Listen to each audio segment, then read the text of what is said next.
ሰላም ሰላም እንደምን አላችሁ? እንግዲህ ጠፍቼ ነበረ። ስለጠፋሁኝ በጣም ይቅርታ እጠይቃለሁኝ። ሆኖም ግን የጠፋሁበት ምክንያት የተለያዩ በግል ምክንያቶችና እንዲሁም ደግሞ በስራ ምክንያት ነበረ እና የጠፋሁበትን ጊዜ ለማካካስ እጥራለሁኝ። ዛሬ በአንዲት ጉዳይ ላይ እችን ቪዲዮ ለመስራት ፈለግኩኝ። እንግዲህ ትንሽ ጠፍቼ ስለመጣሁኝ ላይክ በማድረግ እና ሼር በማድረግ እንዲሁም እየሰራሁበት ያለው አይዲያን ለሚመለከታቸው አካሎች ሼር በማድረግ መረጃውን እንዲዳረስ በማድረግ እንግዲህ እንድትተባበሩኝ ጠይቃለሁኝ። አብረን እንቆይ። You're killing people. No, I'm killing boys. Boys are just placeholders. They come and they go. Push up, bitch, pull up, and I'm taking shit. Look, ain't no reason. Hope you like scary movies. You're in one. እንግዲህ ዛሬ የምሰራበት ጉዳይ ሃሎዊን ይባላል። ሃሎዊን እንግዲህ በመላው አውሮፓ፣ አሜሪካ፣ ደቡብ አሜሪካ አብዛኛው የዓለም ክፍሎች ላይ በስፋት እየተከበረ ያለ የክብረ በዓል ነው።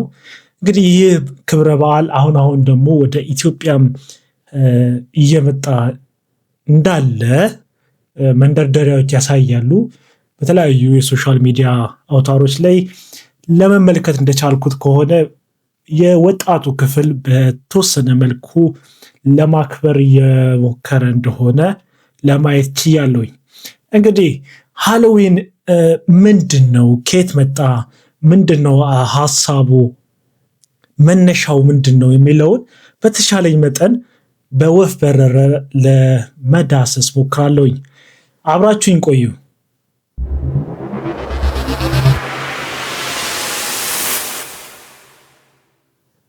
እንግዲህ ተመልካቾቼ ሃሎዊን ምንድን ነው የሚለውን ስንመለከት መነሻው ከ2000 ዓመት በፊት ወደ ኋላ ይመለሳል። ከ2000 ዓመት በፊት እንግዲህ በአውሮፓ ይኖሩ የነበሩ ሴልቲክ የሚባሉ ህዝቦች ነበሩ። ሴልቲክ ማለት የአንድን ሀገር ብቻ ወይም የአንድን ሬስ የሚመለከት ህዝብ ሳይሆን በአንድ አይነት ወይም በተመሳሳይ የአስተሳሰብና የባህል ሂደት ውስጥ የሚኖሩ በአውሮፓ ውስጥ በተለያየ የአውሮፓ ክፍል ውስጥ ይኖሩ የነበሩ ህዝቦች ናቸው። እነዚህ ሰዎች እንግዲህ በአሁኗ ዩኬ ውስጥ የሚገኙ ማለትም ዩኬ እንደምታውቁት የአራት ክፍሎች አካል ናት። አየርላንድ፣ ስኮትላንድ፣ ዌልስ እና ኢንግላንድ። እንግዲህ ከነዚህ ውስጥ አየርላንድ፣ ስኮትላንድ፣ ዌልስ እና ኢንግላንድ ውስጥ እንዲሁም ደግሞ በፍራንስ ከሱ ባለፈ ደግሞ ፓርት ኦፍ ስፔን እና ጀርመኒ ውስጥ ይኖሩ የነበሩ አንድ ህዝቦች ነበሩ።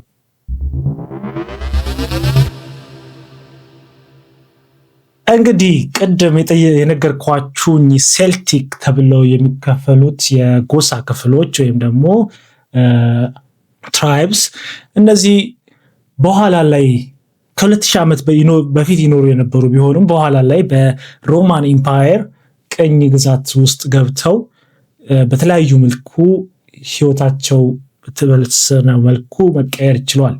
ሆኖም ግን በዛ ጊዜ ያከብሩት የነበረው ክብረ በዓል አሁንም ድረስ ይተላለፍ የጀመረ መሆኑ ነው። ይሄም እንግዲህ እንዳልኳችሁ የሚያከብሩት ክብረ በዓል ሶኢን ይባላል። ሶኢን የሚለው ምንድን ነው? ኦክቶበር 31 ላይ የሚከበር ሲሆን ይህም የሃርቨስቲንግ ሲዝን ማለፉንና ዊንተር መምጣቱን አንዱ የሚያከብሩበት ክብረ በዓል ሲሆን ይህም እንዳለ ሆኖ ደግሞ በዚህ ቀን ላይ በሙታንና በህይወት ያሉ ሰዎች መሃል ያለው ባሪየር ወይም ምን ልበለው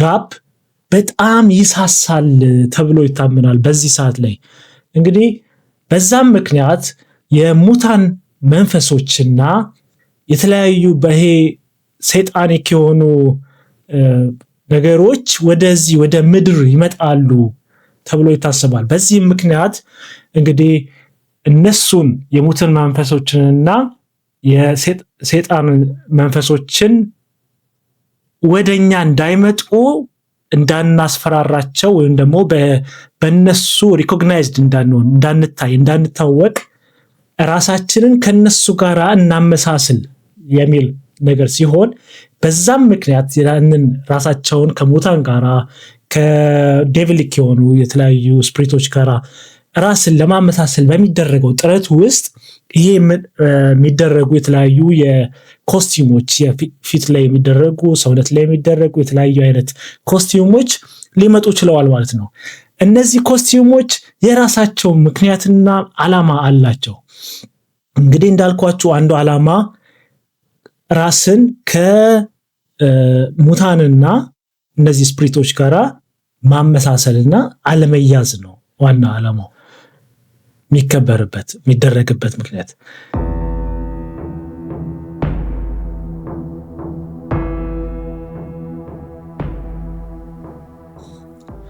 እንግዲህ ይህንን የሃሎዊን ክብረ በዓል እንዳልኳችሁ ስፒሪቹዋል ሚኒንግ አለው። ይህንን ሃሎዊን ክብረ በዓል ደግሞ እንዲካሄድ የሚያደርጉት እንደ እምነት አባት ሆኖ የሚሉት ደግሞ ድሩድስ ይባላል። ድሩድስ ማለት ምንድነው?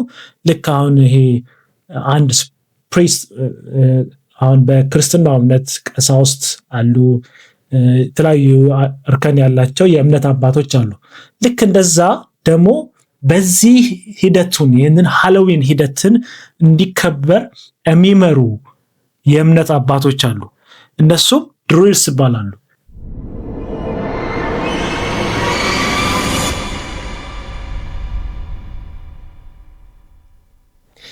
እንግዲህ ሃሎዊን አሁን ላይ የሚከበር ነው። በዛ ጊዜ ደግሞ ሰምሄን ወይም ደግሞ ሶዌን ተብሎ የሚነበበው የሰምሄን የሴልቲክ አከባበር ነው።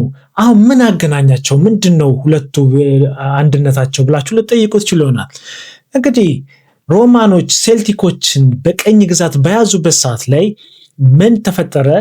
ክርስትና ወደዚህ ወደ አውሮፓ መጣ። ክርስትና ወደ አውሮፓ በመጣበት ሰዓት ላይ የክርስትና እምነት አባቶች ይህንን የባዕድ አመለካከት ወይም ደግሞ ባዕድ አምልኮ አከባበር መቃወም ጀመሩ።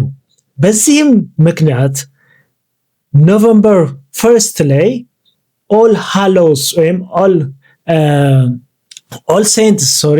ኦል ሴንትስ የሚባል አከባበር እንዲከበር ተባለ። ከዛም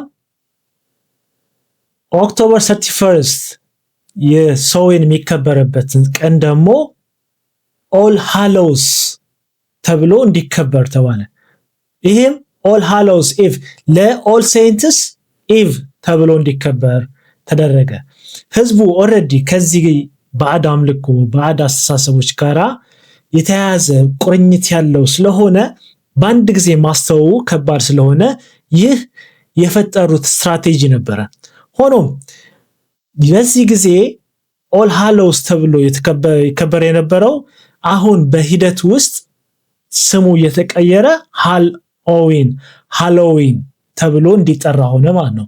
ሃሎዊን ከዚህ ጊዜ ጀምሮ ከ8ኛው ሴንቸሪ ጀምሮ የጀመረ ክብረ በዓል ነው ማለት ነው።